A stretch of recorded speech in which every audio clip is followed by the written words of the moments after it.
Majority थी जो कि रिजर्व जिसने इस्लामाबाद हाई कोर्ट वो खत लिख दिया है। भाई मैंने बंदे की बात की थी, जजों की बात नहीं की थी। अच्छा, आपने बंदे कहा था। ओहो, ये हमारी मिसअंडरस्टैंडिंग है कि हमने इसको ऐसे रीड किया। अच्छा, इसका मतलब है कि आपकी प्रेडिक्शंस बंदों के हवाले से थी, जिसके हवाले से नहीं थी। ओके, ठीक है, हम आपकी प्रेडिक्शन को उसी हद तक लेते हैं जो आपके वर्ड्स थे वैसे ही एज इट इज। और अगर हम देखें तो जुडिशरी का जो रोल था बिफोर इलेक्शन भी अच्छा खासा अहम था। इलेक्शंस के निकात के सिलसिले में काजी फायजीसा जैसे है, उससे पहले उमरता बंदयाल साहब ने जो फैसले दिए उन पर जितनी तनकीद हुई, फिर जब इलेक्शंस हुए तो थोड़ा सा सिलसिला रुका, लेकिन एक बार फिर से अदलिया जो है वो इन फोकस है। अदलिया के हवाले से आपने सून आफ्टर इलेक्शन क्या प्रेडिक्ट किया था, वो शामिल करेंगे। अवाम का प्रेशर बड़ा जबरदस्त होता है।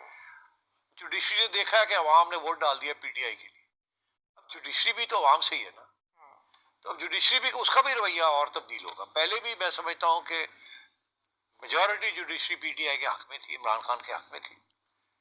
जैसे मैं समझता हूँ एस्टैब्लिशमेंट के अंदर एक मेजॉरिटी थी जो कि रिजर्व जो रिटायर्ड लोग हैं, देवर ओपनली प्रो पीटीआई।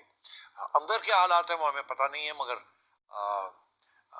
लगता है ऐसे ही है कि बहुत सा सपोर्ट है for PTI rank and file में। तो अगर ऐसी सिचुएशन है तो जुडिशरी भी फिर उसी तरफ जाएगी ना। तो इसलिए मैं ये समझता हूँ कि ये क्राइसिस बढ़ सकती है अगर जुडिशरी कूद जाती है और पीटीआई के हक में फैसले करना शुरू कर देती है, then we have a problem on our hands.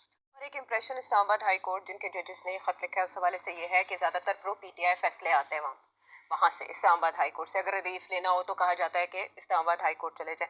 अब हुआ यूँ कि ये 6 जजेस जो हैं जिनके नाम भी उस लेटर के साथ उन्होंने आखिर में सिग्नेचर्स भी किए हुए हैं, ये 6 जजेस 6 सफ़ात पर मुश्तमिल खत लिखते हैं, लेकिन सुप्रीम जुडिशल काउंसिल को, जिसको head chief justice of Pakistan ही कर रहे हैं, लेकिन सुप्रीम कोर्ट में जस्टिस काजी फायजीसा को इंडिविजुअली मुखातिब नहीं करते, लेकिन उनके साथ एक मीटिंग का हवाला जरूर देते हैं जो पिछले साल हुई जब वो सीनियर मोस्ट जज थे और जस्टिस उमरता बंदयाल साहब उस चीफ जस्टिस, उनसे एक मीटिंग हुई। कहते हैं हमने उनके सामने भी मामला रखा।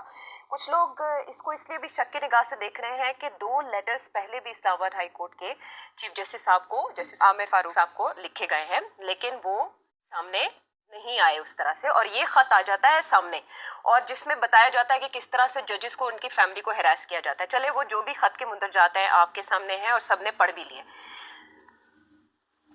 जो चीफ जस्टिस ऑफ पाकिस्तान है फौरी तौर पर इस पर फुल कोर्ट मीटिंग बुलाते हैं, कल भी और आज भी। कल का नहीं पता बातचीत क्या हुई, लेकिन कहा जाता है कि गौर किया जा रहा था उसमें कि इस पे सू मोटो लिया जाए, नहीं लिया गया। सुप्रीम कोर्ट नहीं कूदी इसमें बराह रास्त। आज के फुल कोर्ट में यह है कि अदलिया में किसी भी किस्म की मुदाखलत बर्दाश्त नहीं की जाएगी, और कल के फुल कोर्ट में चीफ जस्टिस साहब ने इस ख्वाहिश का इजहार किया कि वज़ीर आज़म भी इस मामले पे गुफ्तगू करें। अटॉर्नी जनरल को जब बताया गया तो उन्होंने वज़ीर आज़म को बताया, वज़ीर आज़म ने कहा मैं खुद जाऊंगा, और 1.5 घंटे तक उन्होंने चीफ जस्टिस ऑफ पाकिस्तान से एक मीटिंग की।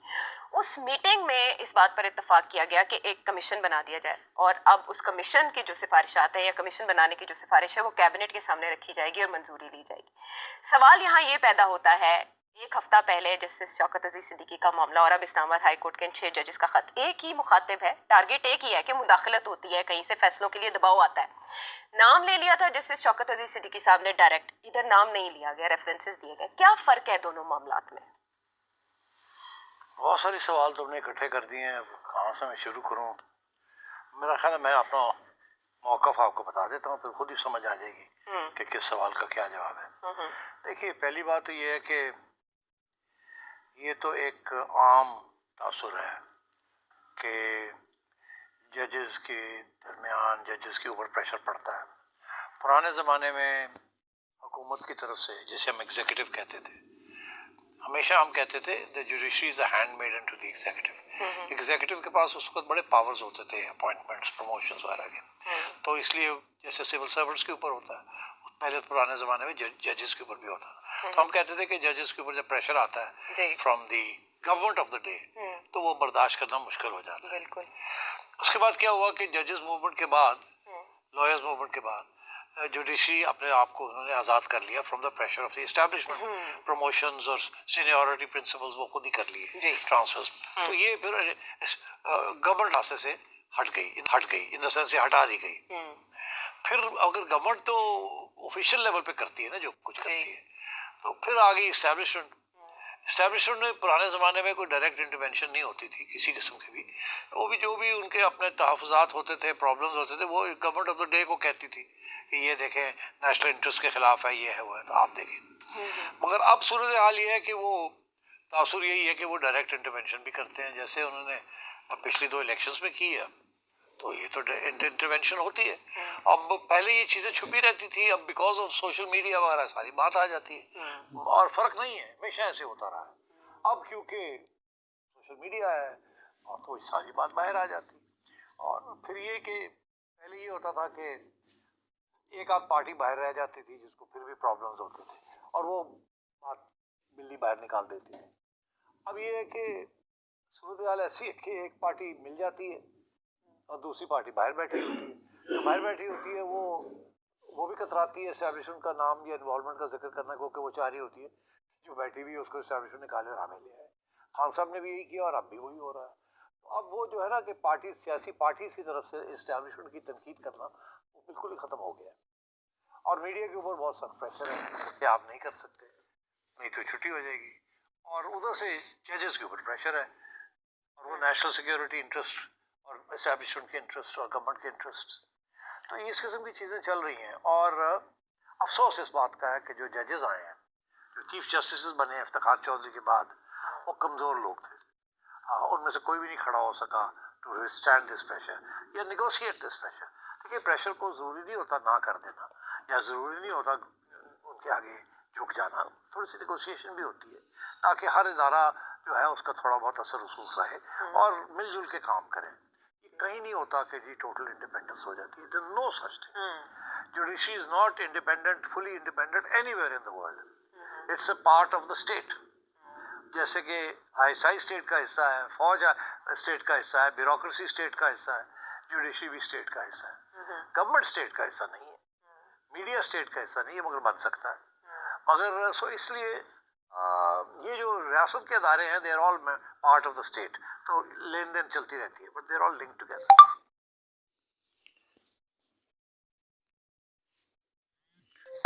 बिस्मिल्लाहिर्रहमानिर्रहीम। सेठी साहब माशाल्लाह बिल्कुल बहुत सही बातें कर रहे हैं और मैं भी इन बातों से इत्तेफाक करता हूँ कि ये बदकिस्मती से हमारे पाकिस्तान के अंदर ऐसा होता है और मुद्दतों से होता आ रहा है। लेकिन अगर हम अपने मुल्क से मोहब्बत करते हैं, अपने घर से मोहब्बत करते हैं, जिस तरह होता है कि अगर खुदा न खास्ता घर में कोई मसला आ जाता है और बाप बेटे के दरमियान कोई इख्तलाफात हो जाते हैं, तो फिर समझदार लोग अक्ल से काम लेते हुए दरमियानी रास्ता निकालते हैं और मसले को मिल बैठ के हल करने की कोशिश करते हैं। क्योंकि शिकस्त अगर बाप की हो जाए या बेटे की हो जाए, घर की तबाही यकीनी हो जाती है, नुकसान अल्टीमेटली घर को होता है, चाहे शिकस्त किसी की भी हो। तो इस चीज़ को मद्देनज़र रखते हुए हमें मसलों का हल ढूंढना चाहिए, क्योंकि ये मुल्क का मामला है। तमाम जो बड़े बड़े स्टेक होल्डर हैं वो अपनी अपनी विजडम का मुजाहरा करें और तमाम के तमाम मिलकर एक दरमियानी रास्ता निकालें, क्योंकि लड़ाई का हमेशा एंड जो होता है वो तबाही के अलावा कुछ नहीं होता। और अगर आप भी ऑब्ज़र्व करें, तारीख़ के अंदर देखें, तो जहाँ डिस्ट्रक्शन होती है उसकी तामीर में बरसों लग जाते हैं। अगर एक बिल्डिंग को बनाने के अंदर मिसाल के तौर पर साल भर लगता है, तो उसको तबाह करने के लिए सिर्फ 1 मिनट 2 मिनट लगते हैं। तो ये आप खुद सोच लेना चाहिए हर इंसान को कि तखरीब कारी कितनी आसान है और तामीर कितना मुश्किल तरीन काम है। और जब खुदा न खास्ता बिल्डिंगें गिरती है तो उससे मुतासिर एक आदमी 2 आदमी नहीं होता, सैकड़ों आदमी मुतासिर होते हैं और फिर उसकी वजह से अड़ोस पड़ोस में जो लोग रहते हैं वो लोग भी डिस्टर्ब होते हैं। तो मकसद कहने का यह है कि समझदारी से काम लेना चाहिए और या तो हम कोई एक ऐसा निज़ाम नया इंट्रोड्यूस कर दें कि जिसमें तमाम लोगों के लिए कोई बेहतर रास्ता निकल आए, और अगर हम नहीं कर सकते तो फिर ये अगर जमहूरियत ही को रखना है तो फिर जैसा कि कहा अभी सेठी साहब ने कि इलेक्शन के रिज़ल्ट के बाद जो है वो जुडिशरी का भी मिजाज जो है थोड़ा तब्दील हुआ है। तो ये बिल्कुल फैक्ट है कि देखें, आदमी को इस बात को रियलाइज़ करने में कोई शर्म नहीं महसूस करना चाहिए। अगर एक सिस्टम को चलाना है तो चलाने के लिए उसके अच्छे बुरे सारे पहलुओं को मद्देनज़र रखना चाहिए, उस पर कोई शर्मिंदगी नहीं होना चाहिए। या तो उस निज़ाम को ना चलाएं और चलाएं तो पूरी स्पिरिट के साथ चलाएं। अब जमहूरियत का तो बेसिक उसूल ही यही है कि आप आवाम की राय का वो इज्जत दें अवाम की राय को, अवाम की राय पे एतमाद करें। क्योंकि जब अवाम किसी भी शख्स को इलेक्ट कर रहे होते हैं जिसमें जेन्युइन वोटिंग हुई हो, जिसमें किसी की कोई इंटरफेरेंस ना हो, वोटिंग हुई हो, तो अवाम का मकसद सीधा सीधा यही होता है कि भाई हम फलां शख्स पे एतमाद है, फलां शख्स पे हमें एतबार कर रहे हैं और हमें उम्मीद है कि ये हमारे लिए कुछ ना कुछ कर देगा। अब वो ना कर सके तो वो खुद नाकाम हो जाएगा, लोग उसे अगले इलेक्शन में वोट आउट कर देंगे। इसलिए सबसे बेहतरीन तरीका यह है कि डेमोक्रेसी के अंदर आप जो भी इलेक्शन जीत जाता है, हमको पसंद हो ना पसंद हो, हमें उसको हैंड ओवर करना चाहिए और उसको खुला मैदान दे देना चाहिए कि भाई अब ये 5 साल है, तुम्हें जो पॉलिसियाँ बनाना है, जो काम करना है, जो तुम्हारे जहन में अच्छे से अच्छे आइडिया वो सब इम्प्लीमेंट करो। हम तो तुम्हें 5 साल के बाद पूछेंगे कि हमारे पास तुमने रिजल्ट क्या दिया, क्या लोगों के हालात बेहतर हुए, महंगाई कम हुई, रोजगार बढ़ा। अगर ये सब चीज़ें बेहतर हुई हैं तो फिर यकीनन उसे दोबारा इलेक्ट किया जाएगा, और अगर नहीं हुई है तो ये उसका आखिरी साल होगा। यही एक आसान तरीका हल होता है किसी भी मसलों को हल करने का। अगर हम सिर्फ अपनी मर्जी, अपनी ख्वाहिश, अपनी पसंद को ठूंसने की कोशिश करेंगे, ज़बरदस्ती करने की कोशिश करेंगे, तो ये हमेशा इंसान की फितरत का तकाजा है कि वो रेजिस्ट करता है। कम हो या ज़्यादा हो लेकिन करेगा ज़रूर, और जहाँ रेजिस्टेंस होगी वहाँ कभी भी अच्छे रिजल्ट नहीं आएंगे। ये भी तारीख का हिस्सा है। अगर हमें तारीख को पढ़ना आता है, तारीख को समझना आता है, तारीख को सबक सीखना आता है तारीख से, तो फिर हमें इन बातों को सामने रखना चाहिए। क्योंकि वजह यह है कि वक्त बहुत तेज़ी से गुजर रहा है, और फिर हर मुल्क की मईशत का दारोमदार भी इन हालात पर ही होता है कि कितनी स्टेबल गवर्नमेंट मौजूद है। अगर स्टेबल गवर्नमेंट मौजूद है, उस मुल्क की मईशत ऑटोमेटिक ठीक होना शुरू हो जाएगी। क्योंकि वजह ये हो जाता है कि उसमें फिर सब लोग इन्वॉल्व हो जाते हैं, हर आदमी की एक्टिविटीज़ होती है, हर आदमी अपने अपनी कैपेसिटी में कोशिश कर रहा होता है, छोटे से लेके बड़ा तक हर आदमी इन्वॉल्व होता है। इसका नतीजा ये होता है कि जिस तरह मैं एक हबीब बैंक की मिसाल देता हूँ। हबीब बैंक का एक स्टूडेंट अकाउंट हुआ करता था, उसके अंदर सिवाय खर्चे के कुछ नहीं होता था, लेकिन उनकी एक लॉजिक होती थी, एक समझ होती थी, और वो ये होती थी कि हम इन बच्चों को इंगेज करें अपने साथ। अगर इन बच्चों को आज हमने इंगेज कर लिया तो ये मुस्तकबिल में हमारा एक बड़ा एसेट बन जाएंगे, यही बच्चे बड़े होकर बड़ी सरमायाकारी करेंगे। ये होते हैं विजडम। और हबीब बैंक इस पॉलिसी में बहुत कामयाब रहा था। उसने जो इतनी 22-23 मंजिला बिल्डिंग उस ज़माने में खड़ी कर ली थी, वो कोई मामूली बात नहीं थी। उसकी वजह ही यही थी कि उनके पास ऐसे लोग थे, ज़हीन लोग थे, जो इन बातों को अच्छी तरह समझते थे कि किस तरह से हम अपने इंस्टीट्यूशन को बेहतर कर सकते हैं। तो हर इदारे को अपने इंस्टीट्यूशन को बेहतर भी करना चाहिए, और हर इदारों को अपनी आइन के अंदर रहते हुए काम भी करना चाहिए। हर इदारे को अपनी प्रोफेशनल एबिलिटी को बढ़ाना चाहिए। क्योंकि जब सब इदारे मिलकर ही काम करेंगे, तो जैसे मैंने आपको बताया कि सबसे जो अहम तरीन इदारा होता है किसी मुल्क के अंदर, वो होता है जुडिशरी। क्योंकि जुडिशरी एक किसी भी बॉडी का दिल होता है, और वो दिल अगर काम करना बंद कर दे या उसमें खराबी पैदा हो जाए तो सारे की सारी बॉडी को ख़राब होना लाजमी है। तो सबसे पहली काम तो यही होना चाहिए कि जुडिशरी के अंदर ये जो मामला चल रहा है, इसके अंदर कोई भी किसी भी किस्म का किसी का इंटरफेरेंस ना हो। इसलिए कि जब जुडिशरी के अंदर कोई भी इंटरफेरेंस करेगा तो वो अपनी पसंद की ख्वाहिश का इज़हार करेगा, वो अपने पसंद के फैसले चाहेगा, जिसका बज़ाहिर तो 2-4-10 लोगों को, 100 लोगों को फ़ायदा हो सकता है, लेकिन अवाम के दिल में इन फैसलों की इस कदर शदीद नफरत पैदा होती है जो अभी शायद वो इजहार ना कर सकें। हो सकता है सब्र कर लें, बर्दाश्त कर लें, लेकिन ये लावा किसी ना किसी स्टेज पे ज़िंदगी के, ये मेरी बात नोट करके आप रख लें कि फटेगा, और बहुत खौफनाक अंदाज में फटेगा। अभी भी हमारे पास वक्त है, अभी भी हमारे पास टाइम है। हर इदारा जो अपने अपने हदूद में काम करे, और मैं तो हमेशा से यही बात कहता आया हूँ कि मैं कभी भी नहीं पसंद करूँगा कि कोई भी इदारा पाकिस्तान का कमज़ोर हो। हर इदारा मजबूत हो, इसलिए कि मजबूत इदारे मजबूत मुल्क की ज़मानत होते हैं। अगर इदारे मजबूत नहीं होंगे तो कभी भी मुल्क मजबूत नहीं होगा। और ये ज़रूर हो सकता है कि किसी भी इदारे के अंदर कोई एक फ़र्द, 2 फ़र्द, 4 आदमी, 6 आदमी गलती कर सकते हैं, और वो ज़रूरी नहीं है कि वो बदनीयती से कर रहे हो। बाद लोग अच्छी नीयत से काम करते हैं लेकिन गलत फैसले हो जाते हैं।